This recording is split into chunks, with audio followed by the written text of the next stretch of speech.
여러분 안녕하십니까? 응답하라 마감 시황 진행의 백설입니다. 오늘은 7월의 마지막 거래일입니다. 마지막 거래에도 마감을 10분 정도 앞두고 있습니다. 장 초반에는 엇갈리면서 출발한 우리 증시가 지금은 모두 파란불을 켜면서 마감을 준비를 하고 있을 것으로 보이는데요.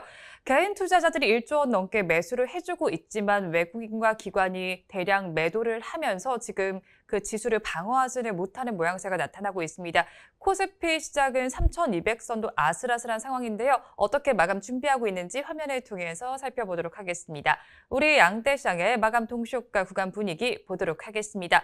양대시장 앞서서 말씀을 드릴 때는 그래도 3,200선을 지켜내던 우리 코스피 시장 3,200선이 결국에는 무너졌습니다. 1.47%의 내림세가 나타나면서 3,196선을 지나주고 있고요.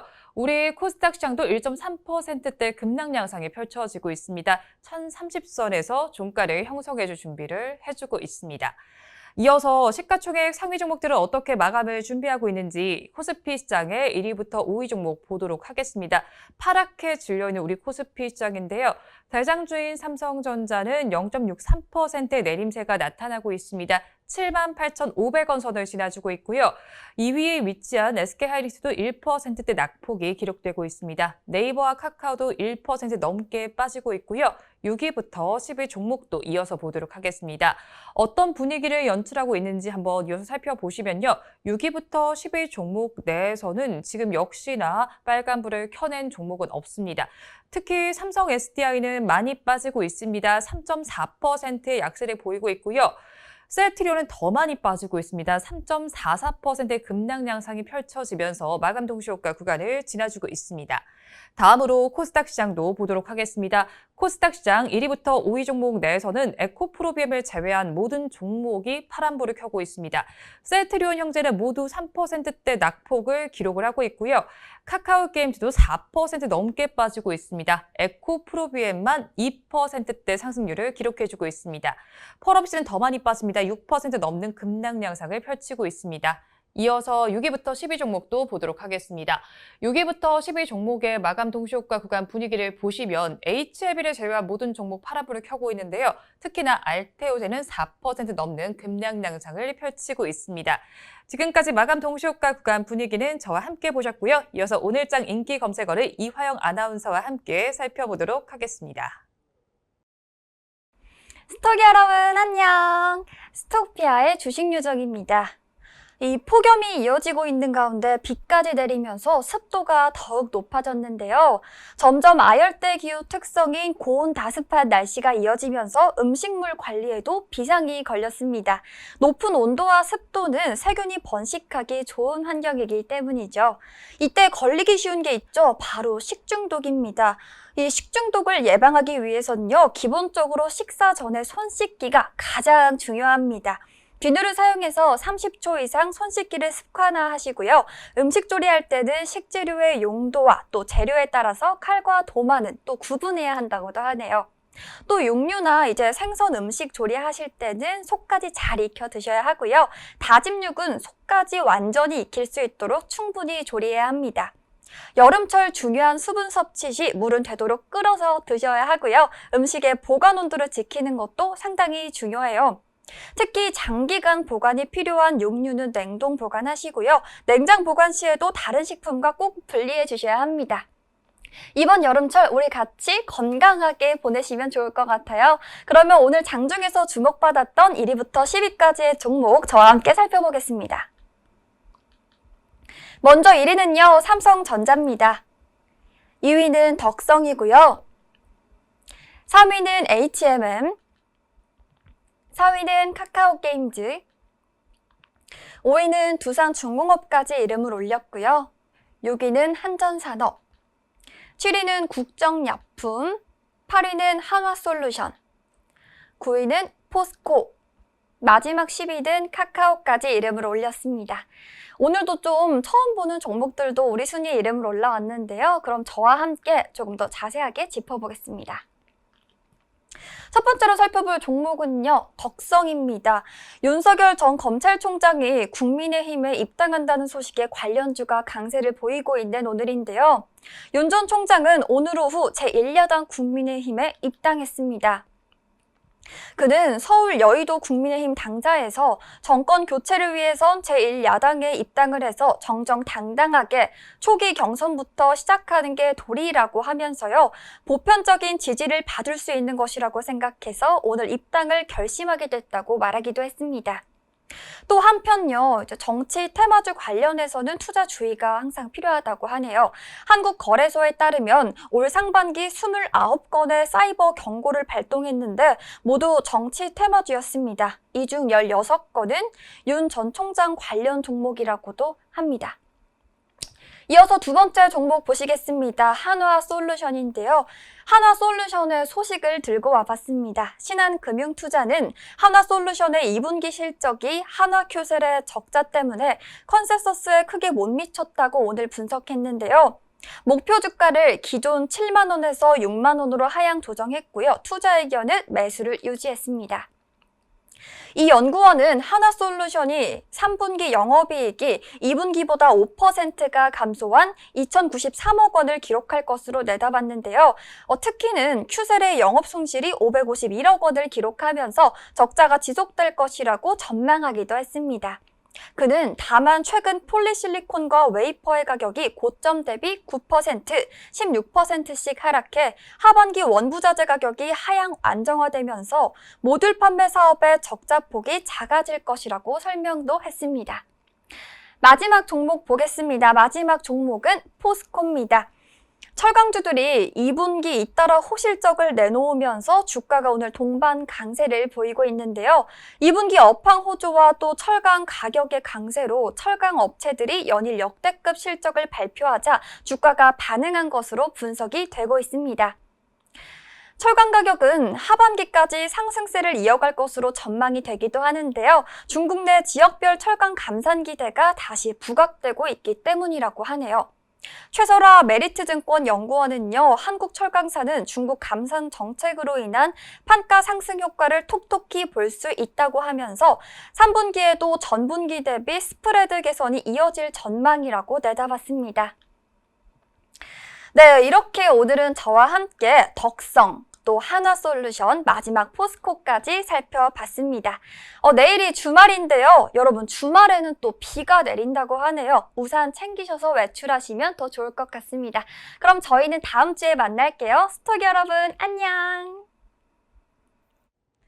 네, 오늘장 인기 검색어는 이화영 아나운서와 함께 알아보셨고요. 이어서 저와 함께 시가총액 상위 종목들의 이슈도 좀 짚어보도록 하겠습니다. 먼저 대장주인 삼성전자부터 보도록 하겠습니다. 2분기에 호실적을 기록한 이후에 3분기도 좋을 것이라는 전망이 나와주고 있습니다. 메모리와 비메모리 반도체 호조로 3분기에 15조 원대 영업이익을 기록할 것이라는 전망이 나와주고 있습니다. 이 하반기에는 반도체 수요가 더 강할 것으로 예상이 되고 있는데요. 이 펀더멘털이 개선이 되면서 그간의 박스권에 갇혀있던 주가도 반등할 것이라는 분석이 나와주고 있습니다. 다음으로 LG화학을 살펴보도록 하겠습니다. LG화학은 어제 사상 최대 분기 실적을 달성했다고 발표를 했습니다. 매출은 11조 4,561억 원, 또 영업이익은 2조 2,308억 원을 기록을 했습니다. SK이노베이션 소송 관련 합의금 1조 원이 영업이익으로 반영이 되기는 했습니다. 그래도 그 점을 놓고 봐도 호실적으로 보이고 있는데요. 또 증권사에서 제시한 컨센서스도 크게 웃도는 수치였습니다. 그러면서 이틀 연속 보합세를 보이던 주가는 3일 만에 상승으로 전환을 해줬습니다. NH투자증권은 LG화학에 대해서 이번 분기에 사상 최대 분기 영업이익을 기록한 데 이어서 장기적인 성장성도 유효하다고 분석을 했습니다. 다음으로 코스닥 시장의 에코프로비엠을 좀 보도록 하겠습니다. 호실적 기대감이 감돌면서 신고가를 경신한 모습이 나타나 줬습니다. 그러면서 굉장히 좋은 모습이 연출이 되고 있고요. 오늘 또 펄어비스까지 마지막으로 살펴보도록 하겠습니다. 어제 장 마감 이후에 뉴스가 나와 있었습니다. 붉은 사막 출시 연기 소식이 들어와 있었는데요. 어제 페이스북 공식 계정을 통해서 붉은 사막은 올해 연말에 출시할 계획이었지만 이 코로나19의 여파로 직원들이 재택근무를 하면서 출시 일정을 연기하기로 결정했다라고 밝혀왔습니다. 그러면서 어제 장 마감 후에도 주가가 약세를 보였습니다. 마감 동시효과 구간 함께 하셨습니다.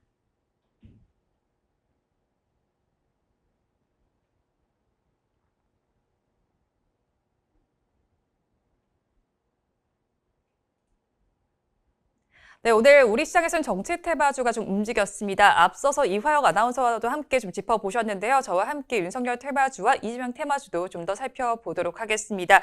오늘 먼저 서현부터 좀 짚어보실 텐데요. 종가가 어떻게 형성이 됐는지 차트를 통해서 보도록 하겠습니다. 차트를 통해서 한번 살펴보시면요. 서현은 6.47%의 강세를 보여주면서 마감을 했습니다. 윗꼬리를 조금 더 길게 단 양복을 형성해줬는데요. 16,450원의 종가가 형성이 됐습니다. 앞서서 이화영 아나운서가 전해드렸듯이 윤석열 전 검찰총장이 국민의힘에 입당했다는 소식을 전해졌습니다. 야권의 대선 구도가 새로운 국면에 맞을 것으로 보이고 있는데요. 앞서서 보신 서현은 지금 강세를 보이면서 마감했습니다. 예상보다 빠르게 입당을 결정하면서 관련주들이 들썩이는 모습을 보여줬는데요.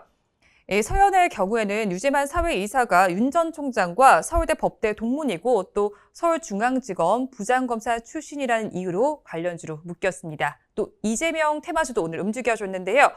오늘 이재명 경기도지사도 출마 선언 이후에 처음으로 부산을 찾았습니다. 이재명 경기도지사는 부산 북항 재개발 사업 현장을 둘러본 뒤에 사업 추진을 위한 지원을 약속할 계획인데요. 프리엠스가 좀 움직여줬습니다. 종가 상황을 좀 짚어보시면 8%대 급등세를 연출해줬고요. 지금 차트를 보시다시피 거래량도 꽤 많은 상황입니다.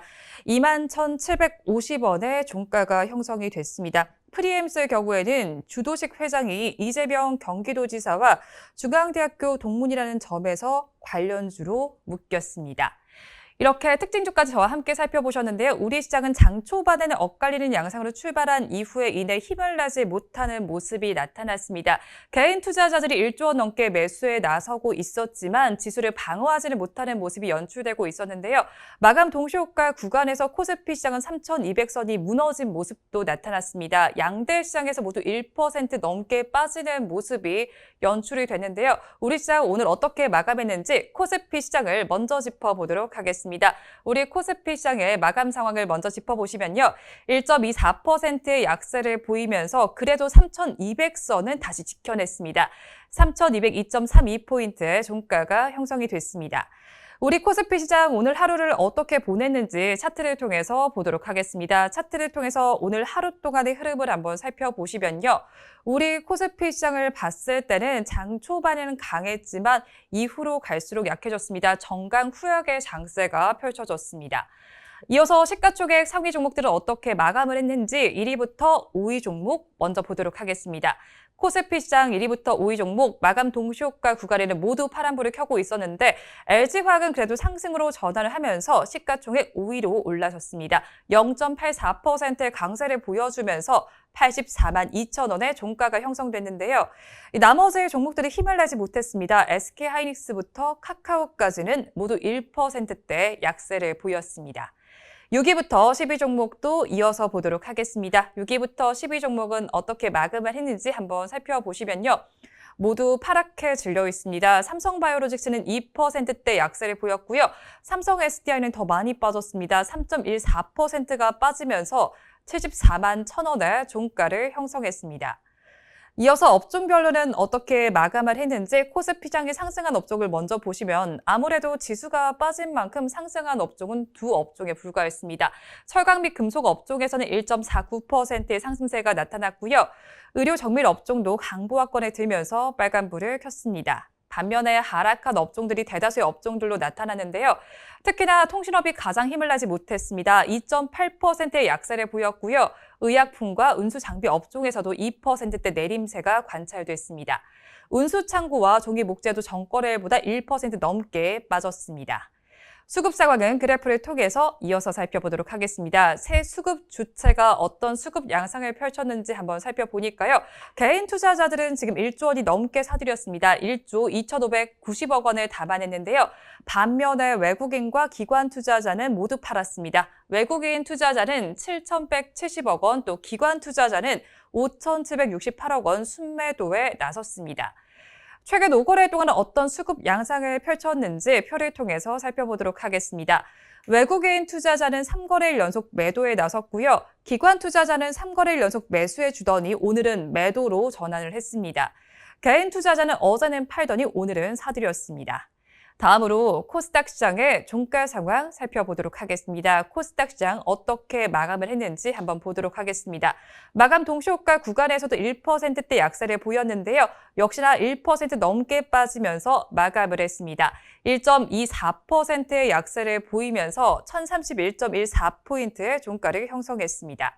오늘 하루 우리 코스닥 시장은 어떻게 보냈는지 차트와 함께 살펴보도록 하겠습니다. 오늘 하루 동안 코스닥 시장의 흐름을 한번 살펴보시면요. 코스피 시장과 비슷한 그래프가 그려졌습니다. 장 초반에 강했던 시장이 이후로 갈수록 점점 약해지는 양상이 펼쳐졌습니다. 이어서 시가총액 상위 종목들은 어떻게 마감을 했는지 1위부터 5위 종목의 마감 분위기 보도록 하겠습니다. 마감 동시효과 구간대와 동일하게 에코프로비엠만 빨간불을 켜줬고요. 나머지 종목들은 모두 파란불을 켰습니다. 특히나 펄어비스는 신작 출시가 늦춰진다는 소식이 전해지면서 5% 넘게 급락을 했습니다. 6위부터 10위 종목도 이어서 보도록 하겠습니다. 6위부터 10위 종목 어떻게 마감을 했는지 이어서 한번 살펴보시면요. 어떤 불이 켜져 있는지 마감 동시효과 구간대는 그래도 한 종목에서는 빨간불이 들어와 있었는데 지금은 어떤 양상으로 마감했는지 보도록 하겠습니다. HLB는 그래도 빨간불을 유지를 해줬습니다. 0.7%의 강세를 보여줬고요. 나머지 종목들은 모두 빠졌습니다. 특히나 알테오젠은 3%가 넘게 빠졌고요. 시젠과 CJENM도 2%대 하락률을 기록했습니다. 업종별로는 어떻게 마감을 했는지 상승한 업종을 먼저 좀 짚어보도록 하겠습니다. 코스닥 시장도 지수가 잘 가지 못한 만큼 업종별로도 크게 상승한 업종은 없는 것으로 나타났는데요. 통신 서비스와 일반 전기전자, 의료 정밀기기만 강보합세를 보였습니다. 반면에 대다수의 업종에서 하락세가 나타나는데요. 순서대로 짚어보도록 하겠습니다. 가장 힘을 내지 못했던 업종은 디지털 콘텐츠 업종이었습니다. 3%가 넘게 빠졌습니다. 4%에 가까운 하락률을 기록을 했고요. 오락 문화와 출판 매체 복제, 유통, IT 소프트웨어 SBC에서도 2%대 하락률이 기록이 됐습니다. 다음으로 수급 상황은 어땠는지 그래프와 함께 보도록 하겠습니다. 외국인과 기관 투자자는 동반 매도에 나섰고요. 개인 투자자만이 매수를 했습니다. 코스피 시장과 같은 수급 양상이 펼쳐졌는데요. 외국인 투자자와 기관 투자자는 1,000억 원이 넘게 팔았고요. 개인 투자자는 2,000억 원이 넘게 담아냈습니다. 최근 5거래 동안의 수급 동향은 표를 통해서 보도록 하겠습니다. 새 수급 주체가 어떤 양상을 펼쳤는지 한번 살펴볼 텐데요. 어떻게 펼쳤는지 살펴보니까요. 외국인 투자자는 어제는 샀다면 오늘은 팔아냈고요. 기관 투자자는 최근 5거래일 연속 매도세를 보였습니다. 개인 투자자는 어제는 팔더니 오늘은 사들이는 장세가 연출이 됐습니다. 이렇게 우리 양대시장 오늘 1%대 하락률을 기록하면서 7월의 마지막 거래일을 마감을 했습니다. 이렇게 마감 상황은 저와 함께 짚어보셨고요. 이어서 이번 한 주를 이충원 대표와 함께 돌아보도록 하겠습니다.